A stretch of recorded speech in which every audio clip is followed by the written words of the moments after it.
Welcome to Priya ಪಿತ್ತು YouTube channel. ಎಲ್ಲರೂ ಹೇಗಿದ್ದೀರಾ? ನಾನಿವತ್ತು ಮಡಿಕೇರಿಗೆ ಬಂದಿದ್ದೀನಿ.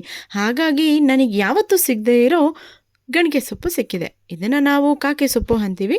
ನೀವೇನಂತೀರಾ ಅಂತ ಕಮೆಂಟಲ್ಲಿ ತಿಳಿಸಿ ನನಗೆ. ನಾನಿವತ್ತು ಇದ್ರ ಪಲ್ಯ ಹೇಗೆ ಮಾಡೋದು ಅಂತ ಹೇಳ್ಕೊಡ್ತೀನಿ ಬನ್ನಿ. ಇದು ಸ್ವಲ್ಪ ಕಹಿ ಅನಿಸಿದ್ರೂ ತಿನ್ನೋಕೆ ಮಾತ್ರ ಸೂಪರ್ ಆಗಿರುತ್ತೆ. ಮೊದಲಿಗೆ ಸೊಪ್ಪುಗಳನ್ನೆಲ್ಲ ಚೆನ್ನಾಗಿ ವಾಶ್ ಮಾಡಿಬಿಟ್ಟು ತೆಗೆದಿಟ್ಕೊಳ್ಳಿ. ಇದಕ್ಕೆ ಸಿಂಪಲ್ ಇಂಗ್ರೀಡಿಯೆಂಟ್ಸೇ ನಾವೆಲ್ಲ ಪಲ್ಯಕ್ಕೆ ಯೂಸ್ ಮಾಡೋದೆ.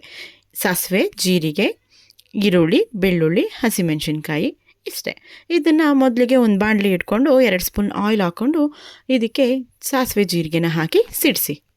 ಇದು ಚೆನ್ನಾಗಿ ಫ್ರೈ ಆಗ್ತಿದ್ದಂಗೆ ನಾನಿಲ್ಲಿ 2 ಗೆಡ್ಡೆ ಬೆಳ್ಳುಳ್ಳಿ ತೊಗೊಂಡಿದ್ದೀನಿ. ಅದನ್ನು ಕೂಡ ಹಾಕಿ ಫ್ರೈ ಮಾಡ್ಕೊಳ್ಳಿ.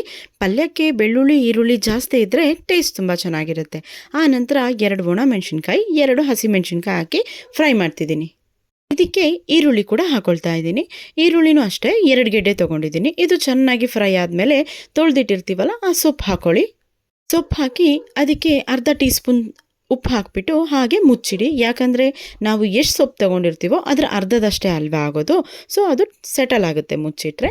ಆಮೇಲೆ ಚೆನ್ನಾಗಿ ಅದನ್ನು 5 to 10 ಮಿನಿಟ್ಸ್ ಬೇಯಿಸಿ. ಮುಚ್ಚಿಬಿಟ್ಟು ಬೇಯಿಸಿದರೆ ತುಂಬಾ ಚೆನ್ನಾಗಿರುತ್ತೆ. ಇದಕ್ಕೆ ನಾನಿಲ್ಲಿ ಕಾಯಿ ತುರಿ ಹಾಕ್ಕೊಳ್ತಾ ಇದ್ದೀನಿ. ಕಾಯಿ ತುರಿ ಹಾಕೋದು ಮರಿಬೇಡಿ, ಯಾಕಂದರೆ ಈ ಸೊಪ್ಪು ಸ್ವಲ್ಪ ಕಹಿ ಇರುತ್ತೆ. ಹಾಗಾಗಿ ನೀವು ಕಾಯಿ ತುರಿ ಹಾಕೋದ್ರಿಂದ ಟೇಸ್ಟ್ ತುಂಬ ಚೆನ್ನಾಗಿರುತ್ತೆ. ಏನು ಅಂತ ಕೇಳ್ತೀರಾ? ಏನೂ ಇಲ್ಲ, ಬಿಸಿ ಬಿಸಿ ಅನ್ನ ಸಾಂಬಾರು ಜೊತೆ ಪಲ್ಯ ಹಾಕ್ಕೊಂಡು ಟೇಸ್ಟ್ ಮಾಡೋದು ಅಷ್ಟೇ. ಯಾರೆಲ್ಲ ನನ್ನ ಚಾನಲ್ನ ಸಬ್ಸ್ಕ್ರೈಬ್ ಮಾಡಿಲ್ಲ ಪ್ಲೀಸ್ ಸಬ್ಸ್ಕ್ರೈಬ್ ಮಾಡಿ, ಲೈಕ್ ಮಾಡಿ, ಶೇರ್ ಮಾಡಿ, ಕಮೆಂಟ್ ಮಾಡಿ.